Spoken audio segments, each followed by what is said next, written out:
When it comes to superheroes, I'm a pretty basic bitch. Like, I've watched a decent amount of MCU movies when they were, actually good, but for most of my life, I've just been a Spider-Man fan. And although I've dabbled in a little bit of other Marvel properties, I can say that my history with DC is even more dry than with the MCU.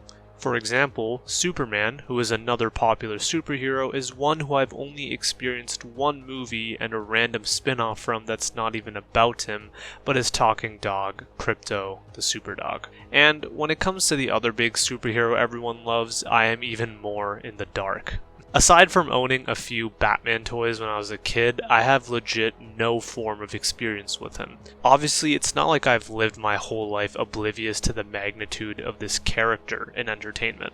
I know how critically acclaimed the Dark Knight trilogy is. Batman the Animated Series is held high as one of the best superhero animated shows ever, and naturally, it's not like I know nothing about the character. Batman has no powers. He is rich, and his parents died, which is what made him become a superhero. And obviously, I know the two heavy hitters from his rogues gallery, the Joker and Harley Quinn. So, in a nutshell, it's not as if I know nothing about the Dark Knight. However, I would be remiss not to mention that these aspects I know about the character are nothing more than surface level details and trivia facts about him. I think in today's era it is hard to know where to start, especially if it's a DC property. If I have even the slightest interest in a Marvel character like Iron Man or Captain America, it's as simple as me watching the films they are in, and that is essentially what I did.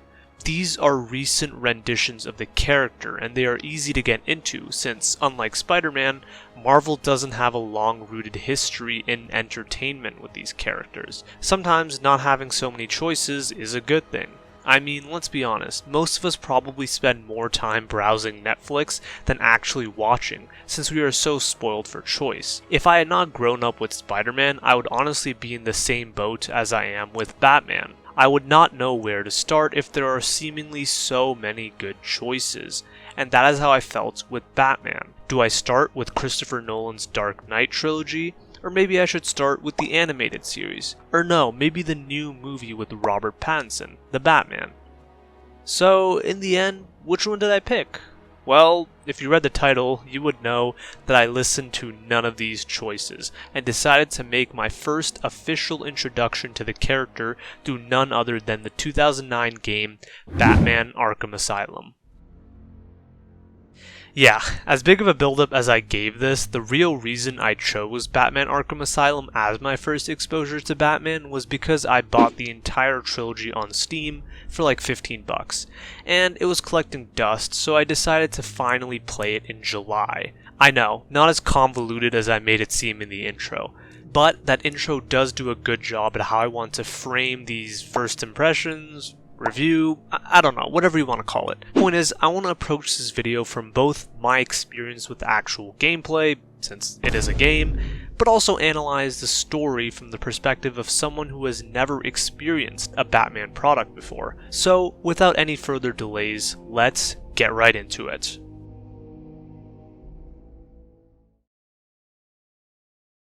Part 1. The gameplay. Going into Batman Arkham Asylum, I already knew its importance in the greater video game landscape. It single-handedly defined the AAA genre of superhero games and set the benchmark for what a good one really looks like. Gone were the days where this genre served as nothing more than a tool to promote the movies. Arkham Asylum ushered in this new era where these games could be more than just expensive advertisements. One of my favorite games ever, Marvel's Spider-Man, owes a lot to Arkham Asylum, and this is something I was more than aware of before going into this game. So, for revolutionizing a formula that many would use after, does Arkham Asylum hold up to its original vision? For the large majority of the game, yes. However, I do think the game does take some getting used to.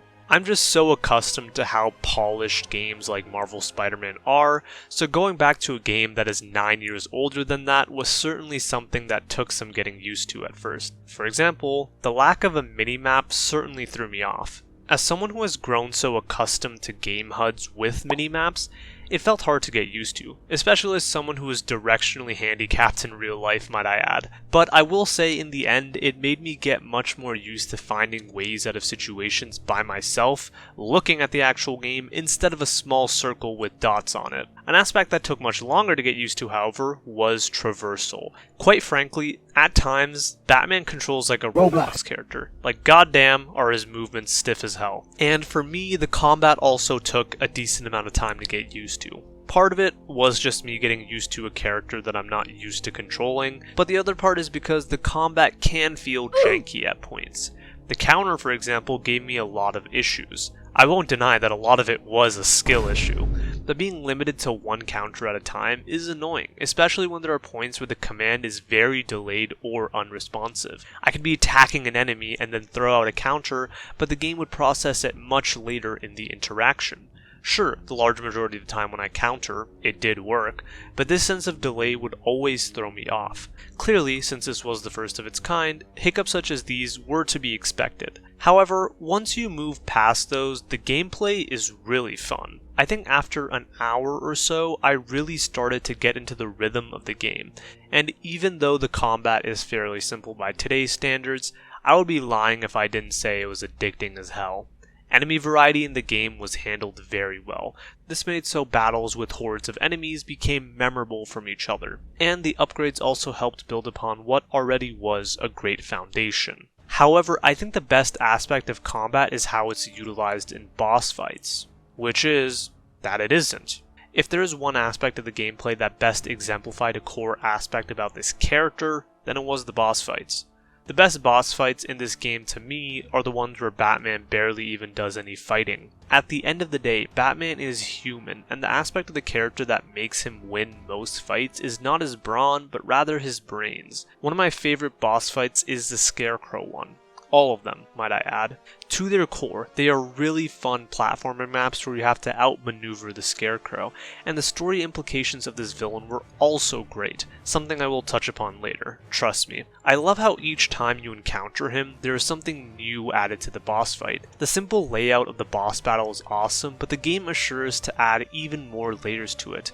The second fight makes him summon these skeleton soldiers occasionally, and the third makes you have a full-on final brawl with them. I just love how each Scarecrow fight is essentially an improvement from the last.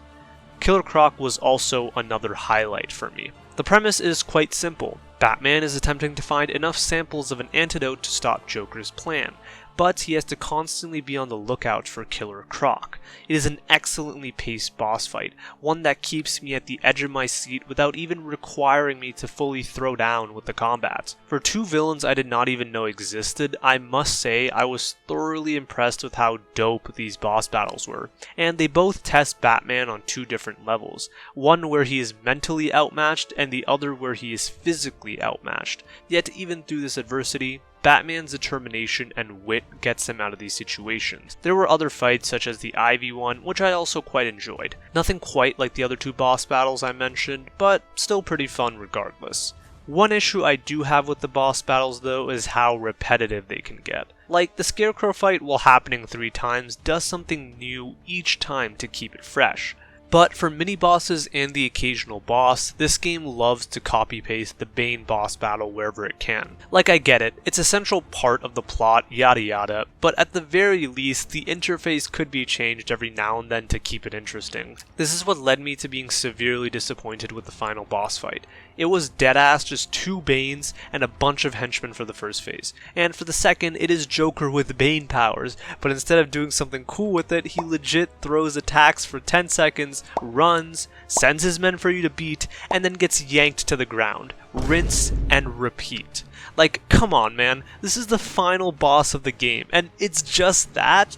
I was pretty disappointed to say the least, since I was very excited for my confrontation with Joker with how well the game had been building up to it prior. While the game does have its shortcoming with traversal, combat, and boss battles, 2 aspects I think hold up almost perfectly today are the gadgets and stealth in the game, which is a good thing since on paper these are the 2 most important aspects to nail in a Batman game, at least from my knowledge. Let's discuss the former first. Each of Batman's gadgets in this game are a blast to use. I really appreciate how multi-purposeful each gadget is. In the Spider-Man game, I am used to gadgets simply serving a combat purpose, but here it's intertwined within each aspect of gameplay. The easiest example is the Batarang. It can be used as a distant object to hit enemies in combat or as a means to cut faraway ropes for puzzle solving. On the other hand, a gadget such as the Batclaw can be used in combat to pull faraway enemies towards you, or in traversal by bringing objects far away closer to you. There are also gadgets that only have a single use as well, such as the Cryptographic Sequencer, which is used solely for puzzle solving, or the Line Launcher, which is used only for traversal. All in all, there is so much damn variety in what you can do with these gadgets, and the way in which the game slowly introduces them is so smart. To prove my point, let me consult the Riddler trophies. These are small collectibles scattered throughout the asylum that you can collect.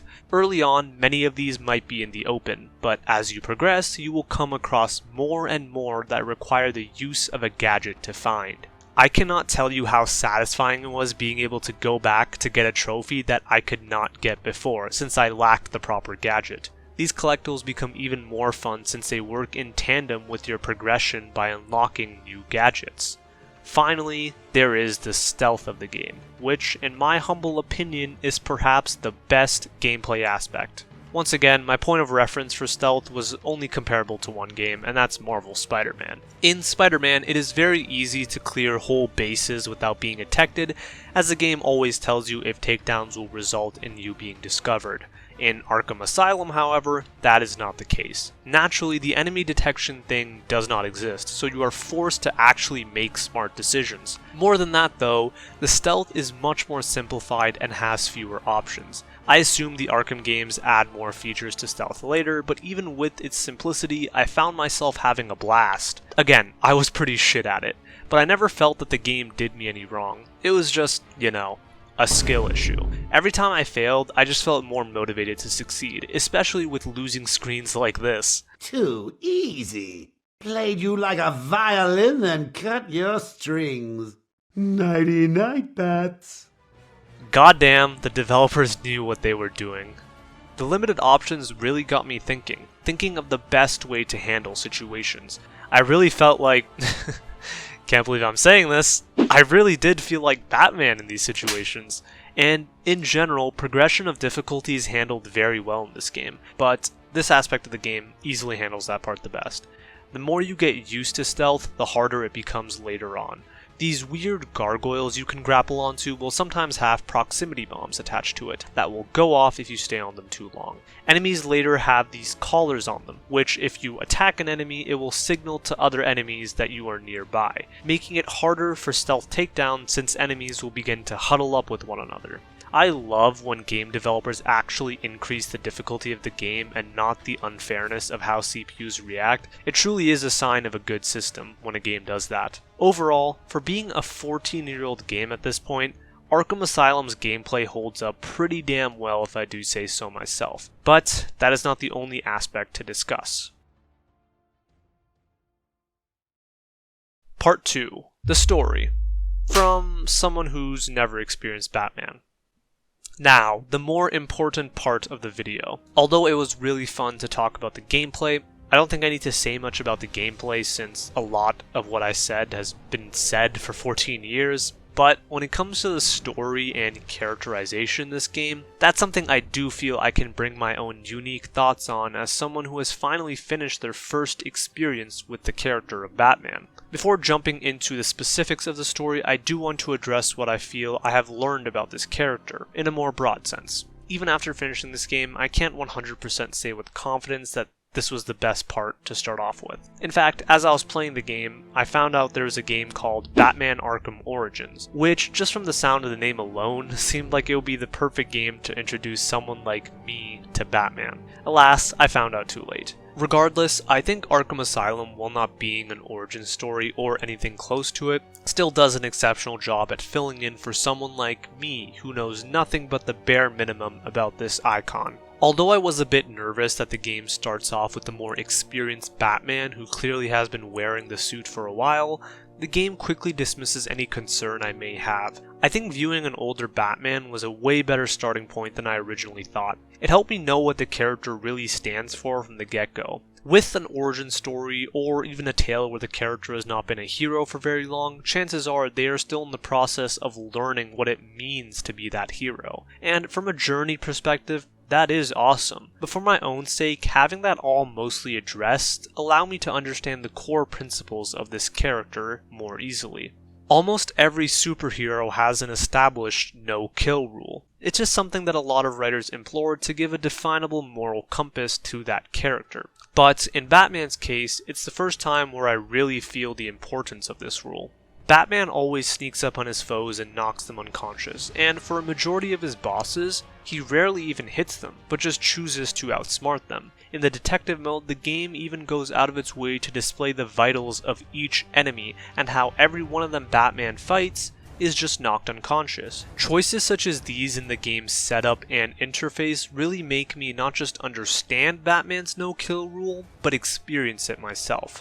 And although Arkham Asylum does not serve as an origin story, that does not mean it doesn't call back to the events that shaped Batman into who he was. The first Scarecrow mission is easily my favorite because of the story section alone. The game does such a good job building up to it. As Batman ventures further and further into the unknown, he's met with this twisted energy. Rooms slowly start distorting, he sees a dead Commissioner Gordon, and he is later trapped in this room, a room with no map, just 3 corpses. This entire mission, through a nightmarish exterior, allows me to really get into the head of not just Batman, but the man behind the mask, Bruce Wayne, for what seems like the first time. Batman's worst nightmare was the day his parents died.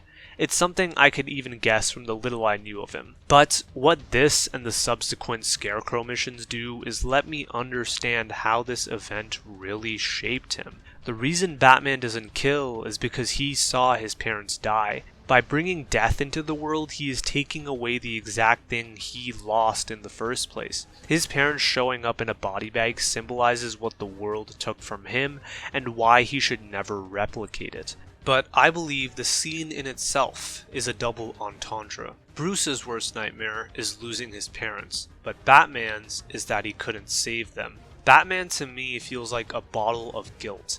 In a way, I think Bruce feels guilty about his parents' death. Guilty that he wasn't strong enough to help them.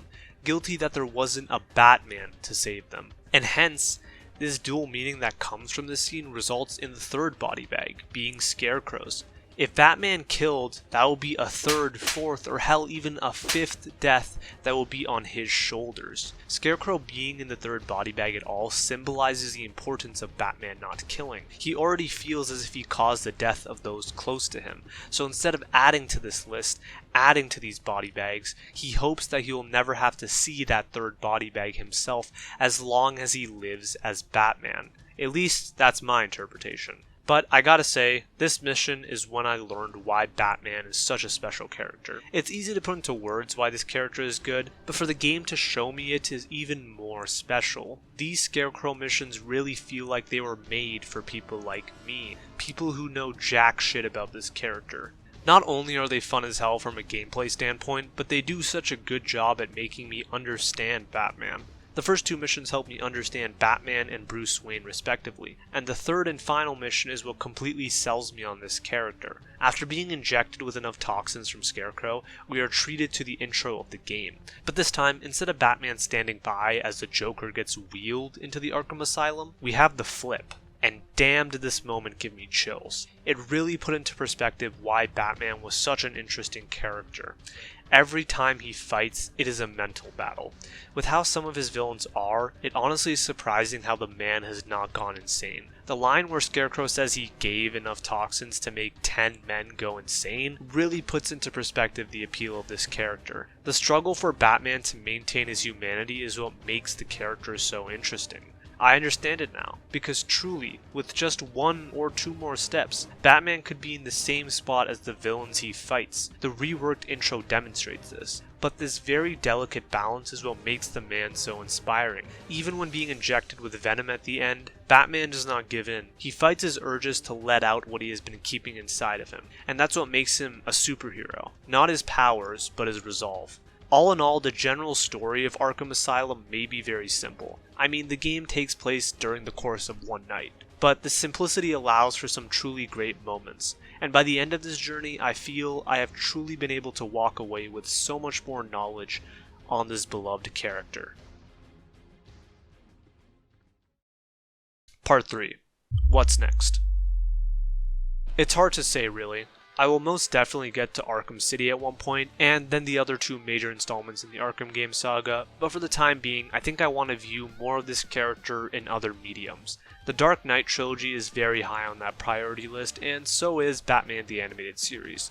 Although my future with this character is uncertain, I can say no matter what I choose next, I'm excited to experience more from Batman. This game has sold me on the character, and I can't wait for more Batman content. So if you're interested in this journey, be sure to subscribe, like, and comment, and stay tuned for the next Batman video in the near future. Thank you.